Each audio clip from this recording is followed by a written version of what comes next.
The hometown hero idea for me is because I feel like no matter how you got to where you are, there were a lot of people who helped you to get there. And I think it's important, when you have moments like we just had, myself in group therapy, that you take time to celebrate the people who helped you get there. Hometown for me is DMV, so the DMV is a huge part of how we got to where we are, and we give God the glory for it. But we also want to say thank you to those who helped us get there. Hi, my name is Jarmel Hicks, and you're watching Gospel Goodies TV. Gospel Goodies. Gospel Goodies. Gospel Goodies. This is Gospel Goodies. I'm from Fort Washington, Maryland, right by the National Harbor, Maryland, D.C., Virginia line. I grew up in D.C. I didn't move to Maryland until 8 years ago. So I grew up in Northeast D.C. But in D.C. when I was coming up, there were people like the BLNS singers. There were people like Andrew Rowe, the Crusaders. These were all people I listened to when I was a kid, and I would look at them and say, I want to do that, one day. The Tabernacle Echoes, so many choirs and groups that were here that I sort of grew up on listening to, and all of them had something to do with inspiring me and helping me to become who I am today. I moved here because I was so in love with the culture. I was so in love with the people who wrote original music. In my area, people didn't do that. So I fell in love with that sound. I fell in love with people celebrating their individuality, but young people who did it and were proud to do it for God. That was something new for me. So I actually fell in love with that, and that's probably why I've been here for 15 years. One of the things I learned about music in this area is diversity. Majority of our artists here, DC really doesn't have a unique sound of its own, because we have everyone from Anthony Brown to Richard Smallwood. Everyone is unique in their area. So one of the things about our region is that we don't have a unique sound. So I kind of like that about the DC area. It pushed me to want to be better, pushed me to want to study my Bible, pushed me to want to be a better writer, a better Christian, better friend, better singer. Hanging around people like Anthony in group therapy, you can't just do a doo-wop pop song and think that it's going to be great. Like, they make you write, make you work. This area has a plethora of music ministries, and the people here are open to what that is. They're open to everybody's ministry. So I think this is a good ground. The churches here, the ministries here are really open and receptive to all different kinds of artists and singers and what you have to present. And that's really what happened with me. I was able to do that and practice here for the world. My name is Whitney Jackson. I'm from right here in D.C., the DMV. And I'm here, I'm singing.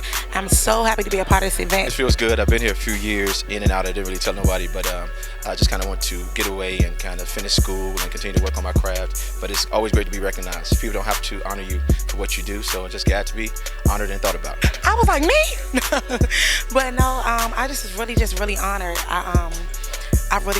Actually, when a person called me, I said, is that an April Fool's joke? I actually don't even consider myself a hometown hero. I look at people like Mr. Smallwood,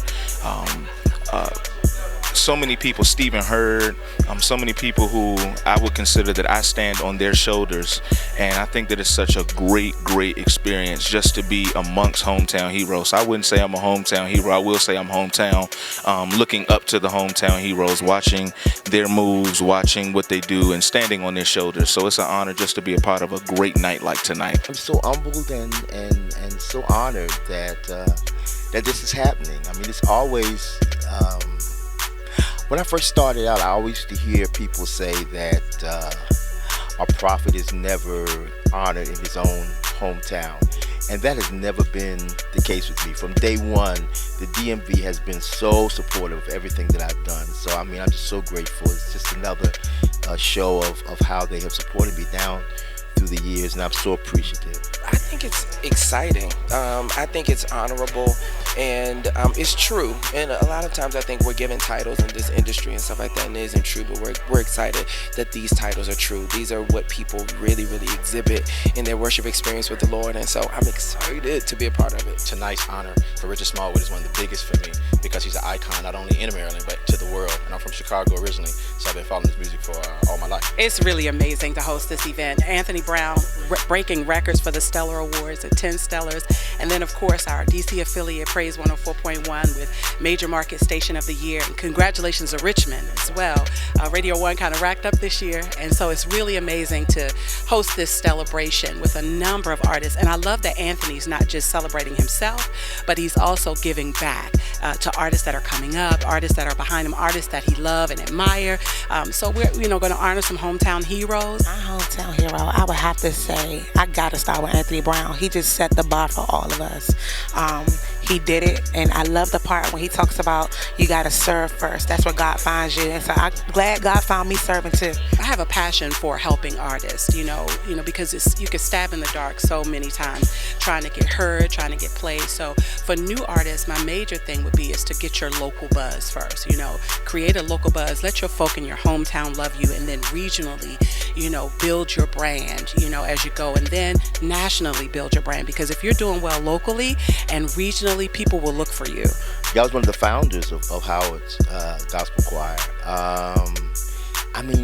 Especially at Howard, that was like my foundation. That was where it all started for me. That's where I learned.